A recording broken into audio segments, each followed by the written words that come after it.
Olá, meu nome é Raquel, eu sou da Igreja da Assembleia de Deus da Vila Ana e dou aula para os adolescentes da minha igreja. Hoje nós vamos ter uma aula da lição 4 que fala do Ministério de Cristo.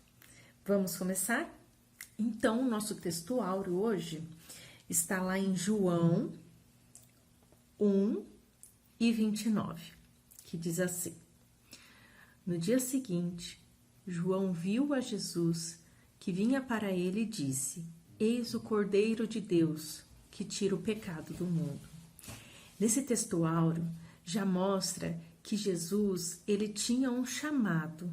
E qual será que era o chamado de Jesus? O chamado de Jesus é que ele é o Cordeiro de Deus e veio para esse mundo para se oferecer como sacrifício para a gente. Agora a gente vai fazer uma viagem nesse ministério, nesse chamado a ser o Cordeiro. Então vamos lá. Lá em Pedro, 1 Pedro 1, versículo 19 e 20, diz assim, olha só. Mas com o precioso sangue de Cristo, como de um cordeiro imaculado e incontaminado, o qual, na verdade, em outro tempo, foi conhecido ainda antes da fundação do mundo, mas manifestado nesses últimos tempos por amor de vós. O plano de Deus para com o pecador foi oferecer o seu próprio filho, mas esse filho ele não veio em nenhum momento forçado, muito menos obrigado.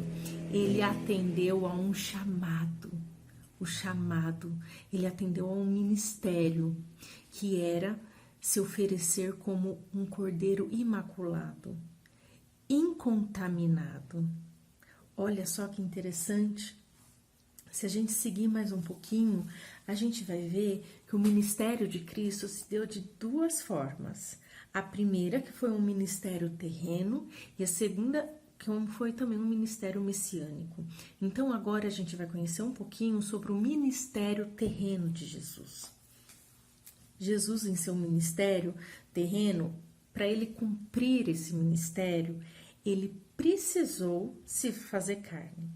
E aí a gente vê lá no apóstolo Paulo um versículo muito interessante. Vamos lá em Filipenses 2, versículo 7. Diz assim: Mas aniquilou-se a si mesmo, tomando a forma de servo, fazendo-se semelhante aos homens. Olha que interessante. Jesus, ele aniquilou a si mesmo. Ele se anulou. Para quê? Para tomar a forma de servo. A gente não pode esquecer que Jesus, ele é Deus.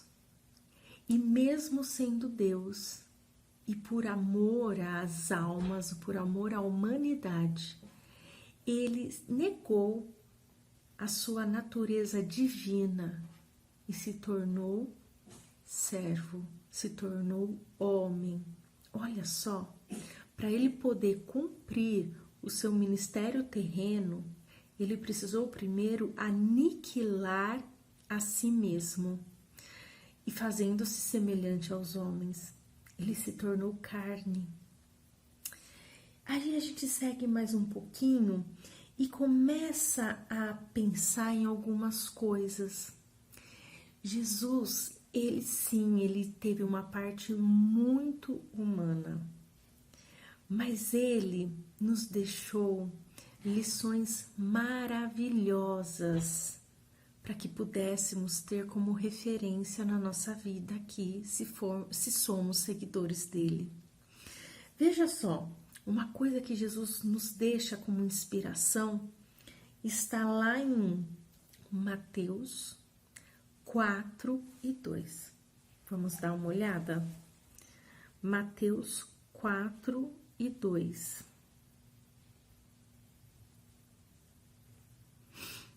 Deixa eu achar aqui.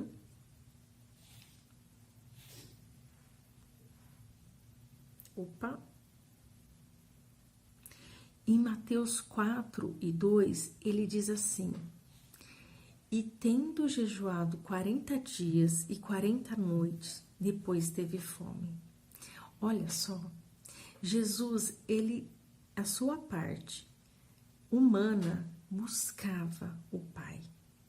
Ainda lá em Marcos 1:35, ele nos dá a entender um hábito de Jesus. E levantando-se de manhã, muito cedo, estava ainda escuro, saiu e foi para um lugar deserto. E ali orava.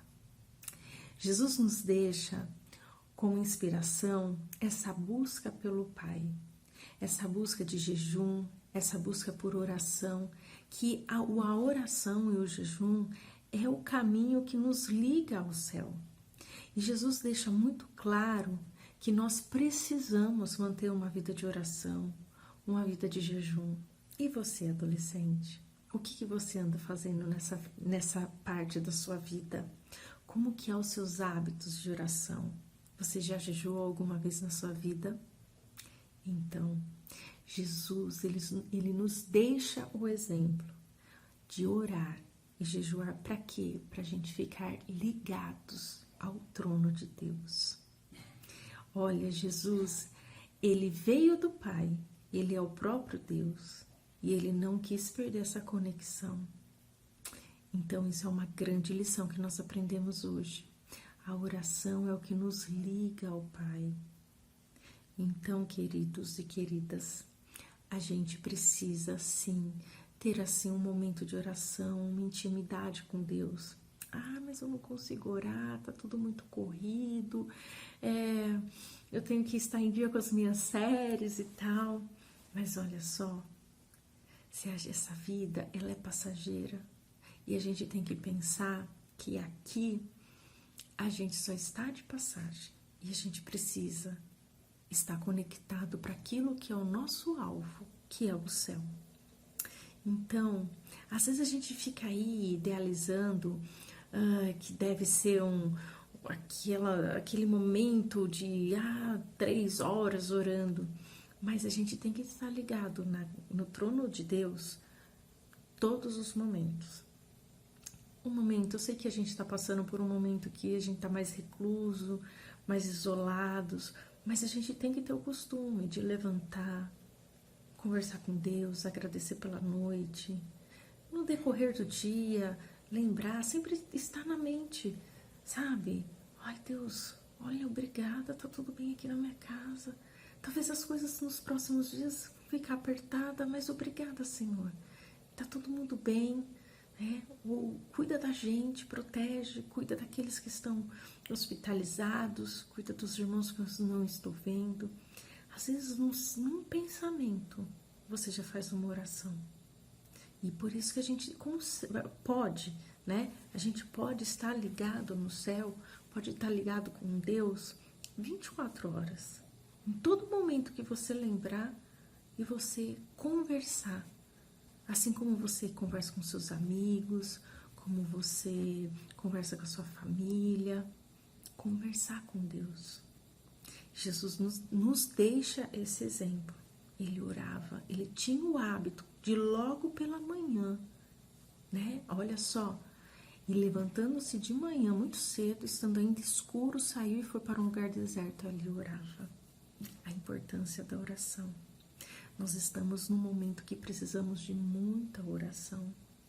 Nós não temos a garantia, nunca tivemos a garantia, mas todo esse cenário de pandemia nos traz uma certa insegurança.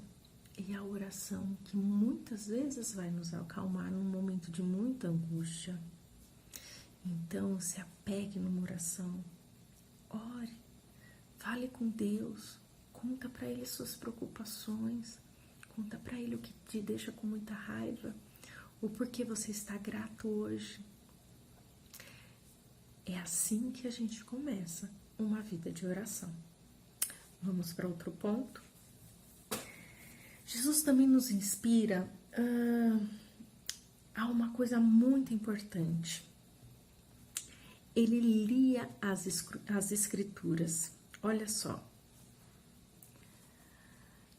Lá em Lucas 4, 17, 18 até o 19, diz assim: E foi dado o livro do profeta Isaías, e quando abriu, achou o lugar onde estava escrito: O Espírito do Senhor é sobre mim, pois me ungiu para evangelizar os pobres, enviou-me a curar os quebrantados do coração, a pregar liberdade aos cativos, a dar vista aos cegos e pôr em liberdade os oprimidos, a anunciar o ano aceitável do Senhor. Pois é, quando Jesus abriu a Escritura e ele viu, e ele leu esse versículo que foi falado pelo profeta Isaías, ele se reconheceu ali, porque Jesus fazia exatamente isso. Ele pregava a liberdade para os cativos, ele curava os doentes, ele fazia diferença no mundo corrompido. Ele fazia diferença. Será que você é muito diferente disso? Será que você, sendo um seguidor de Jesus, também consegue fazer diferença onde você está? Você consegue fazer diferença dentro da sua casa? Você consegue fazer diferença entre seus amigos? Você consegue ser a diferença nesse mundo? Jesus nos inspira a todo momento que a gente pode sim sermos diferentes. E aí, ele deixa uma coisa muito clara lá em Lucas 6:18. Diz assim: Os quais tinham vindo para ouvir e serem curados das suas enfermidades, como também os atormentados do espírito imundo, e eram curados.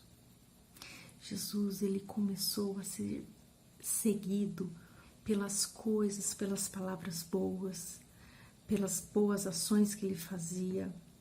E veja só, em nenhum momento Jesus fazia com que fosse apenas um popstar, que fosse o status.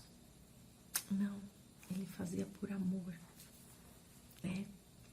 Hoje a gente precisa de muitos likes. Jesus não é da época dos likes. Não fazia nenhum interesse. Não tinha página social, não tinha curtidas, não tinha canal no YouTube. E ele fazia. Ele fazia porque ele veio para isso, assim como diz o profeta Isaías. E ainda continuando a nossa aula, além de ensinar, além de ler as escrituras, ensinava, curava, deixava discípulos. Tinha uma palavra boa. Ah, Raquel, mas é porque ele era Cristo. Mas vocês lembram? Ele aniquilou, ele deixou toda a sua natureza divina. Ele se tornou homem, ele aniquilou a si mesmo para se tornar servo, se tornar carne, assim como eu e você. Veja só, Jesus, ele também era como um profeta. Ele nos inspira como um profeta. O profeta, quem que é o profeta? O profeta é aquele que traz uma mensagem de Deus. Lá em Lucas 7:16, diz assim: E de todos se apoderou o temor e glorificaram a Deus, dizendo: Um grande profeta se levantou entre nós, e Deus visitou o seu povo. Jesus era visto como um grande profeta, não só pelas coisas que ele falava, mas como ele agia. Ele não era tido como um qualquer profeta, ele foi visto como um grande profeta. Ele também era visto como mestre. Lá em Mateus 26, versículo 18, 19 e 20, diz assim: E ele disse: Ide à cidade a um certo homem e dizei-lhe: O mestre diz, o meu tempo está próximo. Em tua casa celebrarei a Páscoa com os meus discípulos. E os discípulos fizeram como Jesus lhe ordenara e prepararam a Páscoa. E à chegada à tarde assentou-se à mesa com os 12. Olha só.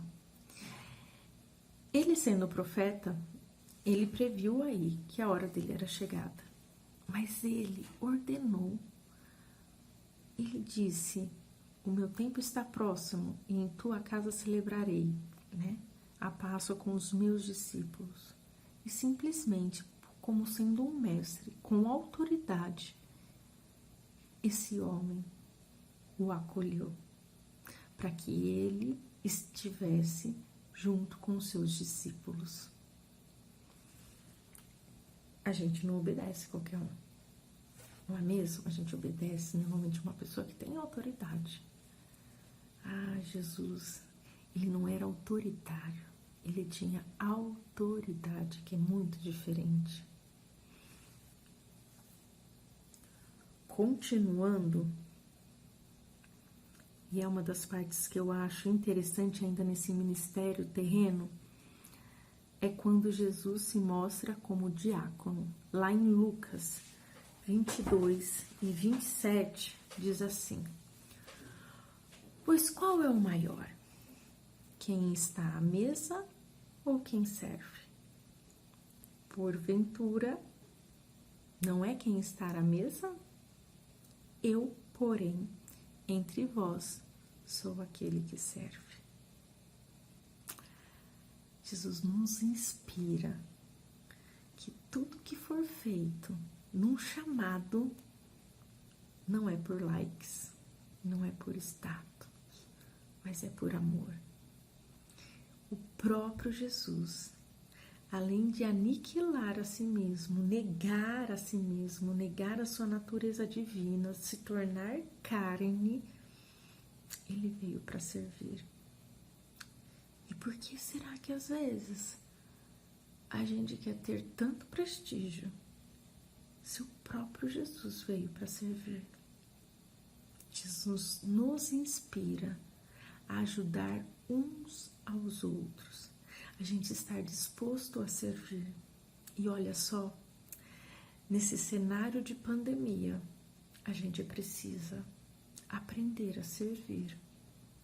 Perguntar quem está precisando de ajuda aí na sua igreja, como que estão os idosos, se alguém está precisando de alguma coisa. Vocês como adolescentes, se pode fazer alguma ida ao mercado, à farmácia, para algum irmão que é mais idoso e que a família está mais distante.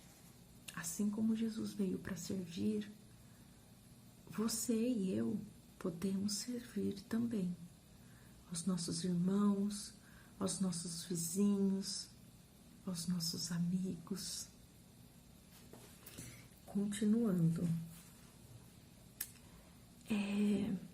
Jesus, ele deixa muito claro que a sua missão, o seu ministério aqui na Terra foi para mudar a vida das pessoas através dos seus atos. Jesus não deixou de lado a sua missão messiânica aqui, o seu ministério messiânico. Então, veja bem, Jesus, em uma só pessoa, ele veio fazer a diferença, mas isso ele também demonstrou que ele era o Cristo, e nesse Cristo ele era sacerdote, rei e profeta. É interessante porque o ministério de Jesus, ele é anunciado, né? O seu ministério messiânico, ele é anunciado muito tempo antes, lá no Velho Testamento, Isaías, Jeremias, Daniel, anunciando que nasceria um Messias. E é incrível que não tem como, né, a gente não confirmar que o Messias, ele veio e confirmou o seu sacerdócio, o seu reinado e ele como profeta. Vamos conferir? Veja só. Lá em Isaías 7:14, diz assim: portanto, o mesmo Senhor vos dará um sinal. Eis que uma virgem conceberá e dará à luz a um filho, e será seu nome Emanuel. Jesus é anunciado muito tempo antes, séculos antes, e é anunciado que viria através de uma virgem.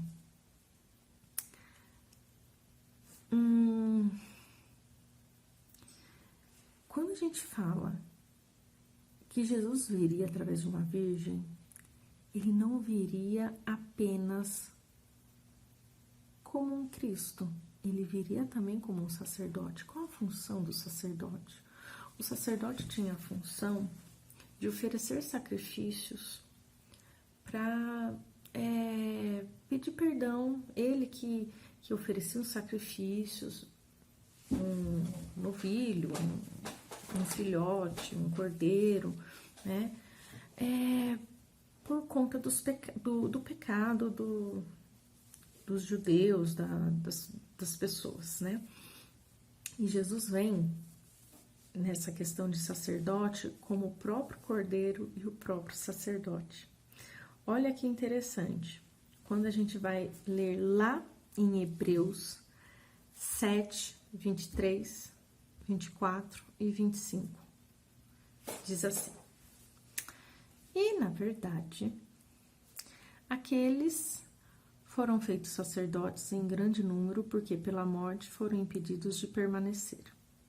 Mas este, por permanece eternamente, tem um sacerdócio perpétuo. Portanto, pode também salvar perfeitamente os que por ele se chegam a Deus, vivendo sempre para interceder por eles. Então, o que está dizendo assim? Que todos os outros sacerdotes passaram, mas Jesus, o sacerdócio dele é perpétuo. E que ele, além de nos salvar, ele intercede por nós. Olha só que interessante. Portanto, pode também salvar perfeitamente os que por ele se chegam a Deus, vivendo sempre para interceder por eles. Jesus, ele é o nosso sacerdote. E é por ele que nós conseguimos a salvação em Deus. E é por ele que nós somos apresentados a Deus. E ele intercede por nós. Ainda sobre o ministério messiânico de Jesus, ele também é apresentado como rei. E ele é o rei. Por que será que ele é o rei? Ele é reconhecido como rei. O dia que Jesus veio a esse mundo, não foi a mesma coisa aquela noite. Lá em Mateus 2:2, lá em Mateus 2:2, diz assim: e perguntaram: onde está aquele que é nascido rei dos judeus? Porque vimos a sua estrela no Oriente e viemos adorá-lo. Quando Jesus nasceu, aquela noite foi diferente. Os sábios perceberam que aquela noite estava diferente. os astros estavam diferentes. Só podia ter nascido um rei. E eles não estavam errados. De fato, tinha nascido o Rei Jesus. E eles procuraram durante um tempo, diz aí os estudiosos que foram até por cerca de uns 2 anos até encontrar Jesus, né? Mas é interessante que quando eles perceberam os astros e viram que algo estava diferente, eles pensaram, não é à toa, alguém muito especial nasceu e só pode ter sido um rei. E eles foram atrás do Rei Jesus, com presentes, perfumes, porque sabiam que era um rei. E reconheceram, viram que não estava num palácio e o reconheceram como rei. Jesus é o nosso rei. E quase terminando, Jesus então é o nosso sacerdote, Jesus é sacerdote, ele é rei e profeta. Ninguém consegue ter essas 3 funções em uma pessoa só.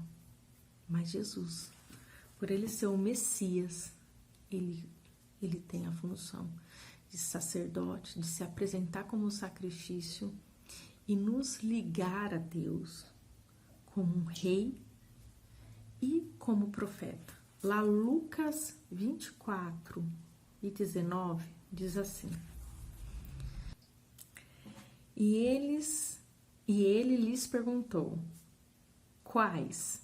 E eles lhe disseram, as que dizem a respeito de Jesus, o Nazareno, que foi um profeta poderoso em obras e palavras diante de Deus e de todo o povo.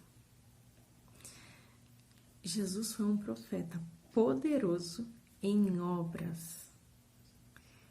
Ele fazia coisas, ele deixou um legado em palavras diante de Deus e de todo o povo. As pessoas sabiam quem era Jesus e o que ele fazia, porque ele fazia e falava.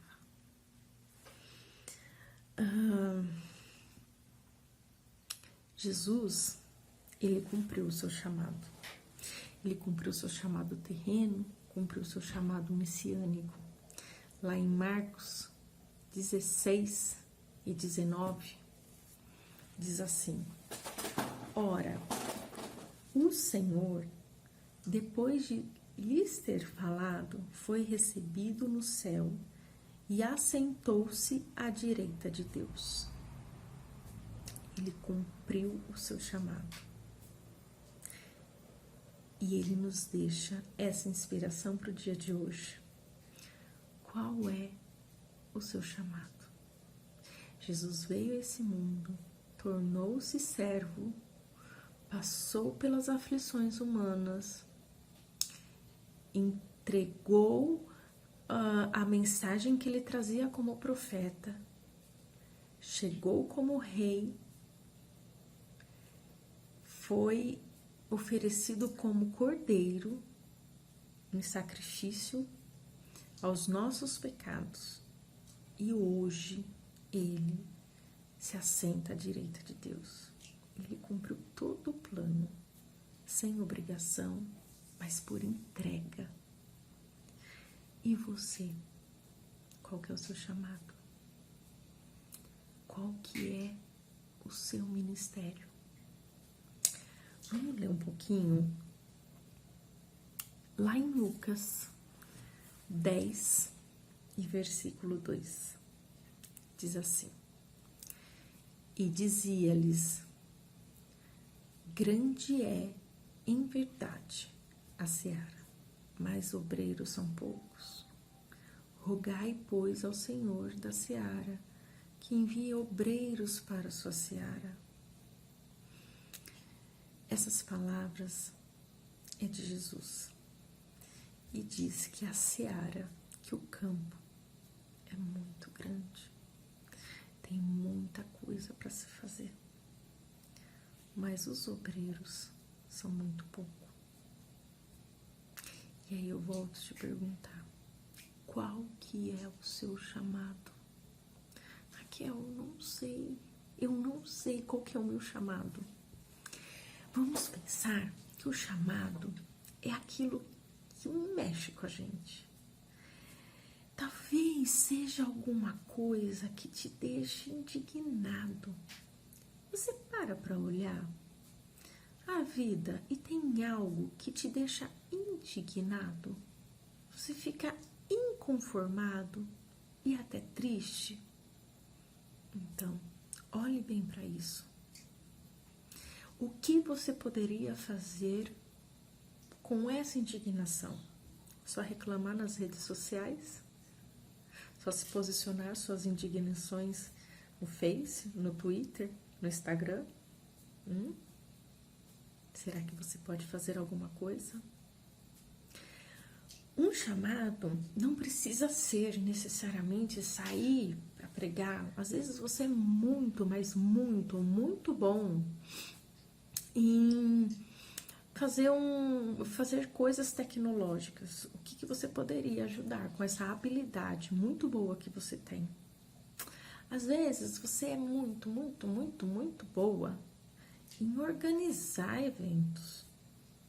O que você poderia fazer com essa habilidade na seara de Deus? Às vezes você é muito, mas muito, muito, muito boa em música. Gosta de cantar, não tem vergonha de se apresentar em público. O que você poderia fazer com esse talento para deixar o mundo melhor e levar a mensagem de Deus de alguma forma? Às vezes você pode ser muito, muito, muito bom em culinária. O que você pode fazer com o talento?